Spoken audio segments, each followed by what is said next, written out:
Fue un movimiento que reunió a actores muy diversos, ¿sí? Pero que tuvo como centro la organización de las propias comunidades y su esfuerzo por recuperar la gestión y el manejo de sus recursos forestales, ¿no? Que lo perdieron en ese ánimo paternalista y autoritario del Estado mexicano de tratar a los indígenas y a los campesinos como menores de edad y pensar en que los tutelaba por su propio bien. 25 años duraron esas concesiones y 25 años en los que la gente no tenía más anhelo que poder establecer sus propias empresas forestales y más anhelo que el de aprovechar sus bosques de la mejor manera, ¿no? Así que tuvo como centro esas comunidades, pero alrededor del esfuerzo de las comunidades, pues nos reunimos, me incluyo yo, una diversidad de actores muy... asociaciones como ERA o como GEA, que estaban pues recién naciendo en esos años, ¿no? Pero también había otras organizaciones como las de la Sierra Juárez, ¿no? O DRENASIG, ¿no? Que era la organización en defensa de los recursos naturales. Había los antecedentes de esfuerzos de algunas comunidades por establecer empresas, como por ejemplo Macuiltianguis estableció una empresa para producir mangos de madera de herramienta con encino, porque era lo que la empresa no utilizaba para su producción, y entonces le permitían a Macuil aprovechar el encino. Así que ese movimiento fue como cuajando poco a poco hasta que cuando salieron los decretos de López Portillo, pues explotó como un gran movimiento social, ¿no? Logró mucho éxito el movimiento, me parece, porque articuló diversas formas de luchar. Por ejemplo, el hecho de que todas las comunidades se ampararon, pues fue una cosa muy importante porque hicieron un uso de un instrumento legal que los mexicanos tenemos y que es defenderte de una decisión que tú consideras arbitraria o ilegal de parte del propio gobierno. Entonces interpusieron un amparo que finalmente ganaron las 37 comunidades que se ampararon, pero el amparo solo fue parte del asunto. Lo realmente mágico es que poco a poco todas las comunidades fueron dejando de contratar con las empresas el aprovechamiento, porque el mecanismo de la concesión era, vamos a decir, muy gracioso, ¿no? Yo, empresa, tengo concesionados los bosques de 30 o 40 comunidades, pero cada año yo tengo que hacer un contrato individual con cada una de ellas. De tal manera que había una apariencia de que los dueños seguían siendo los dueños porque se hacía un contrato, pero los expropiaban de antemano porque a los dueños les impedían la posibilidad de aprovechar los bosques por sí mismos o hacer contrato con cualquier otra empresa. En eso consistía la concesión, en el monopolio sobre la posibilidad de contratar. Y la gente hizo uso de su derecho a no contratar. Y entonces de pronto empezaron a dejar de contratar, y entre el 81 y el 83 fueron dejando de contratar todas las comunidades de Oaxaca, y al final parecía como una gran huelga, porque si vemos la estadística forestal, vamos a ver que hay una caída de la producción y nadie explica qué sucedió. Pues sucedió eso, una huelga que sin declararse echó abajo la producción, y al final creo que también eso contó mucho para que los amparos se ganaran, porque vamos, con una mínima dosis de realismo, que había que reconocer que no era ya una producción sostenible, ¿no? Para el año del 84, pues que ya ganados los amparos, las comunidades se vieron en la posibilidad de hacer sus propias empresas, y entonces empieza el movimiento, da un giro, ¿no?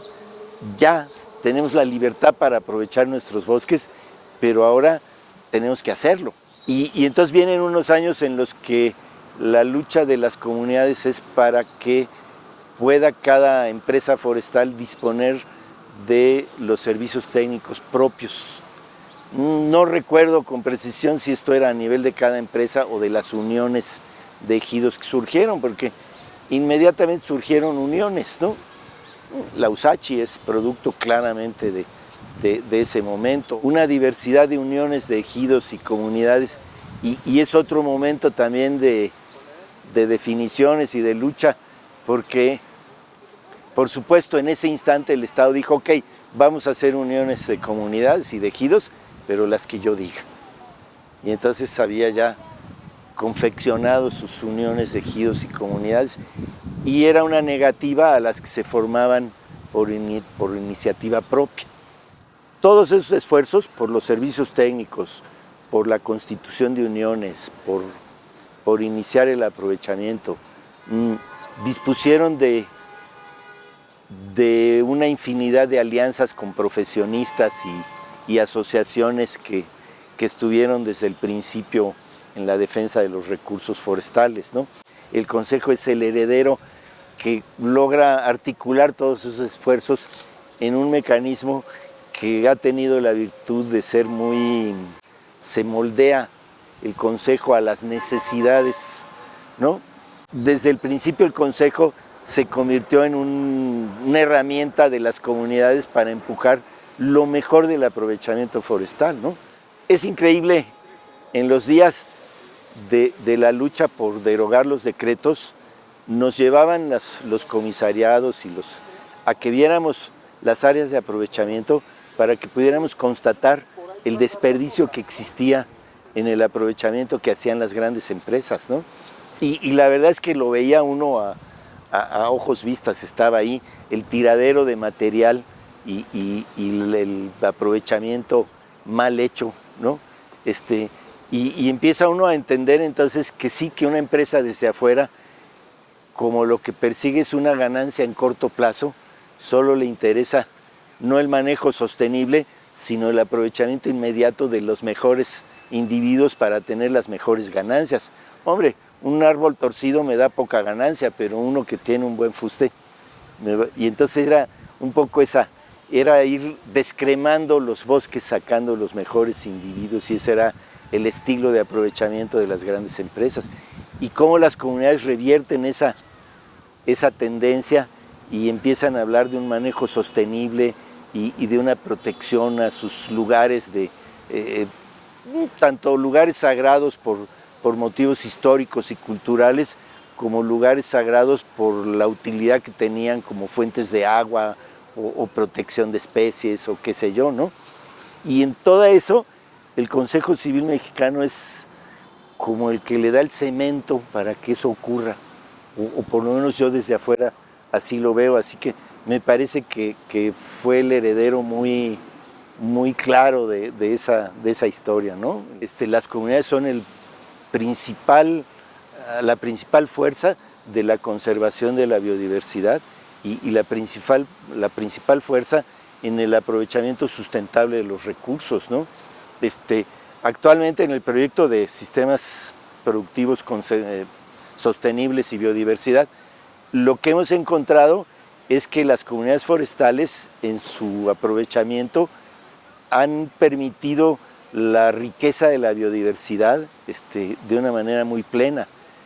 Con los trabajos de monitoreo que hemos podido hacer con ellos, pues hemos encontrado, por ejemplo, especies de fauna que pareciera que no pueden coexistir con un aprovechamiento de esa naturaleza, y ahí están, encontrar jaguares y toda la cadena alimenticia, y están además, está constatado porque las comunidades pusieron cámaras trampa y dieron un seguimiento al monitoreo, de tal manera que hoy también podemos decirlo con pruebas plenas del asunto.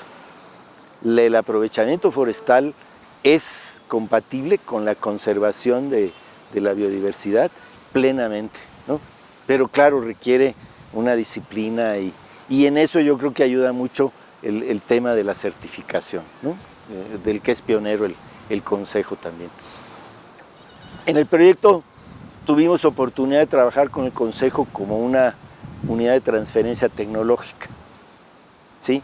Creo que para nosotros fue muy enriquecedor, porque al principio estas unidades de transferencia tecnológica se habían concebido como una instancia académica, y sin embargo la decisión de que fuera el Consejo fue una decisión acertada porque el Consejo no solo reúne académicos de calidad, sino que reúne la capacidad para consensar las decisiones con las comunidades.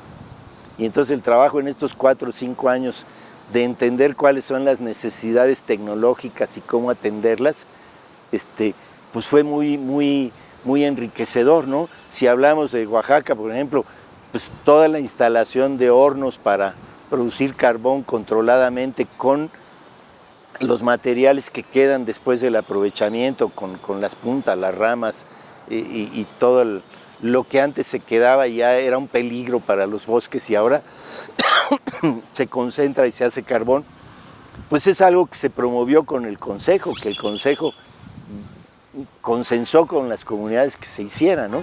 Así que por ese lado creo yo que también se demostró que el tema de la transferencia tecnológica tiene que ver con un organismo que sea capaz de tener una relación buena con las comunidades en términos de consulta, de consensar las cosas, ¿no? Tiene retos que son fundamentales, ¿no? Yo creo que tenemos todavía cosas pendientes en este movimiento de ejidos y comunidades forestales. Creo que todavía no hemos llegado al desarrollo de un manejo gerencial comunitario que requerimos, ¿sí? Ese es uno de los asuntos, digamos, fundamentales, ¿no? En que se trata de manejo gerencial comunitario. O sea, nuevamente estamos uniendo dos cosas que aparecerían como antagónicas, ¿no? La gerencia y la comunalidad aparecen normalmente como dos cosas diferentes, y la magia que necesitamos hacer, y el Consejo también, es la magia de fundirlas en algo creativo, que yo les diría tiene que ver con el espíritu de las comunidades, por lo menos las comunidades indígenas de Oaxaca. Son comunidades vivas, que son capaces de recuperar para su cultura y su desarrollo muchos elementos de otras culturas. La propia idea de una empresa comunal, pues perdón, pero es un mestizaje entre la idea de empresa que no viene de la cultura indígena y la propia cultura indígena. Y ya, sin embargo, es un concepto que hoy está plenamente asentado en una realidad, ¿no? Así que a eso me refiero, a que son comunidades vivas que tienen la fortaleza para adoptar y apropiarse de elementos culturales de otras latitudes en beneficio propio, ¿no? Creo que ese es el momento, ¿no? Ojalá nos toque seguirlo, ¿no? Con el Consejo y con todo el personal, ¿no? Sí.